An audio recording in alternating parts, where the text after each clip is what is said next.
Buenas tardes, mi nombre es Alfa de Jesús Bacio Aguirre, soy docente en formación de la Escuela Licenciatura de Educación Física, profesor Antonio Estopier Estopier. Bueno, en esta ocasión, a cargo de la materia del profesor Ramón Alberto Aguilera, les voy a responder las preguntas a raíz de un video que vimos, pues. La primera pregunta dice, ¿a qué se refiere con cultura neuro? Bueno, que hay que tener en cuenta que la palabra también correcta, como se puede mencionar, es neurocultura. ¿Sí? Bueno, en este caso la neurocultura es la relación entre las ciencias que estudian el funcionamiento del cerebro y la cultura. ¿Sí? Entendida es como los conocimientos de la historia, las tradiciones, de las ideas, de las costumbres, y sus manifestaciones en cualquier ámbito de expresión social, también incluye lo científico, artístico, moral, religiosa, etcétera. Sí, la neurocultura tiene como principal exponer todo lo que carece el ser humano, se genera en el cerebro desde una función más primarias y con resultado de evolución de millones de años hasta la expresión superior como es el arte, el pensamiento religioso o el pensamiento científico. A eso nos lleva lo que viene siendo lo que es neurocultura o neuro o cultura neuro, ¿sí? Porque pues tenemos en cuenta o bien sabemos que lo neuro se enfoca más en partes del cerebro, ¿sí? En el área del cerebro y y la cultura, pues ya la hemos mencionado y la hemos analizado muchas veces anteriormente, y como se acaba de mencionar, desde cultura, desde tradiciones, desde costumbres, todo eso, pues ya hacemos lo que viene siendo lo cultural, ¿sí? Otra pregunta dice, explica con sus palabras y según aportación del autor, ¿qué son los neuromitos o falsas verdades? Bueno, nos comentó que son verdades ya que los neuromitos son ciertos ya que están basados en fundamentos afirmativos y distractornese y reinterprese. Bueno, me equivoqué. Bueno, a lo que yo entiendo o a lo que sé de los neuromitos, eh, pues son cosas o son creencias que se le hacen creer bueno, en esta ocasión en el ámbito de la educación física a los niños para que hagan algo correcto o si lo están haciendo mal, no lo hagan de esa manera. Por ejemplo, bueno, creo que a raíz de los neuromitos se crea para establecer un cambio que lo hagan de una manera correcta. Puede ser, por ejemplo, que se le comenta al niño que si no tiene su uniforme de educación física en la clase de educación física, puede tener mala suerte, ¿sí? Lo cual es una completa mentira. Pero se le genera tanto al niño, o se le crea tanto al niño, que opta por traer siempre un uniforme cuando le corresponde, ¿sí? Y a raíz de eso, a raíz de una mentira, se genera una obligación más centrada a lo que va, ¿sí? Por ejemplo, a lo de niño, el niño ya empieza a recapacitar o empieza a comprender de que si no lleva su uniforme le puede pasar esto, siendo que es una obligación del alumno portar el uniforme de educación física cuando le corresponde. Porque a raíz de eso se ha formado los neuromitos. ¿Sí? Dice que es la banda de mielina y cuál es su función. Bueno, a lo que investigué y le hice a un autor, creo que es una capa que se forma alrededor de los nervios, pero incluso los nervios del cerebro.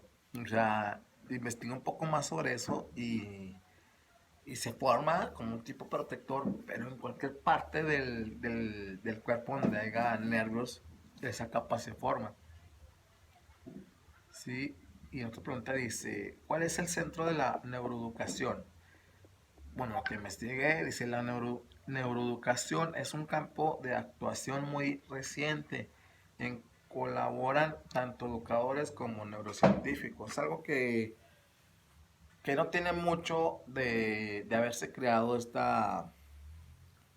este campo, ¿sí? Y les ayuda, o el propósito principal es saber un poco más del niño, saber cómo educarlo, cuáles las funciones que lo pueden impedir hacer ciertas cosas, o psicológicamente también lleva a esto. La otra pregunta dice, ¿qué es la emoción según el autor? Bueno, dice el autor, las emociones son reacciones psicofisiológicas que representan modos de adaptación del individuo cuando percibe y siente un objeto. La otra pregunta dice, ¿qué es la emoción según usted? Bueno, en lo personal yo creo que la emoción eh, es más que nada es un sentimiento que lleva desde el corazón, desde la mente, pero pues hay varios tipos de emociones.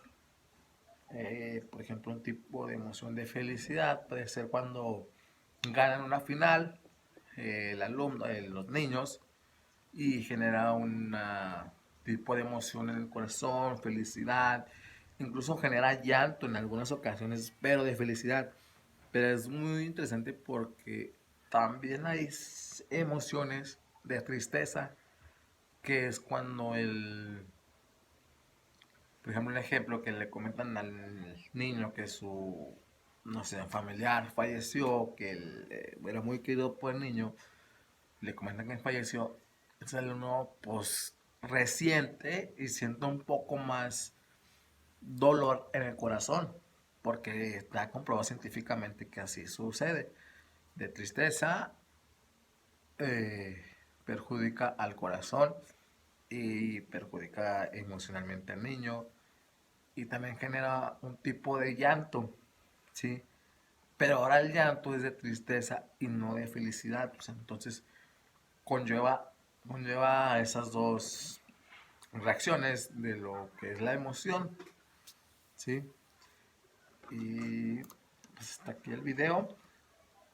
Checo si me falta alguna pregunta.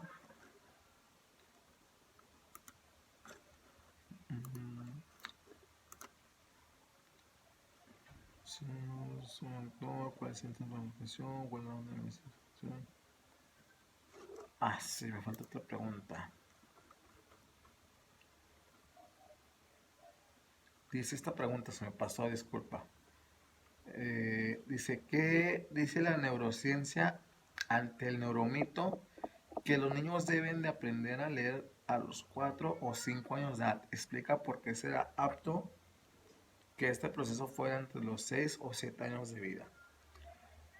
Bueno, en punto de vista, yo creo que cada alumno o cada niño aprende a leer, en esta ocasión, a leer, a escribir, según principalmente su entorno, ¿sí? Desde casa, ¿sí? Si tiene alguien que lo eduque, que alguien que lo ponga al corriente, alguien que le diga, que le explique, que le enseñe, pero desde casa, ¿sí?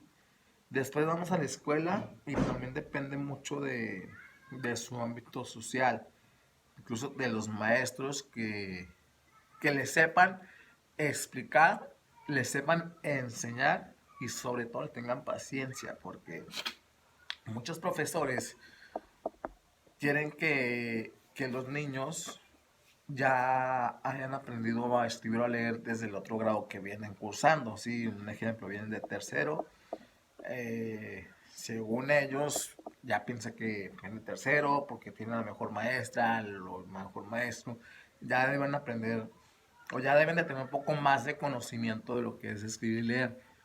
Bien dado caso, con algunos niños sí y algunos no. Entonces el profe se desespera porque le hacen más caso a los que ya saben y deja atrás a los que no saben. Entonces ahí retrocede un poco lo que viene siendo,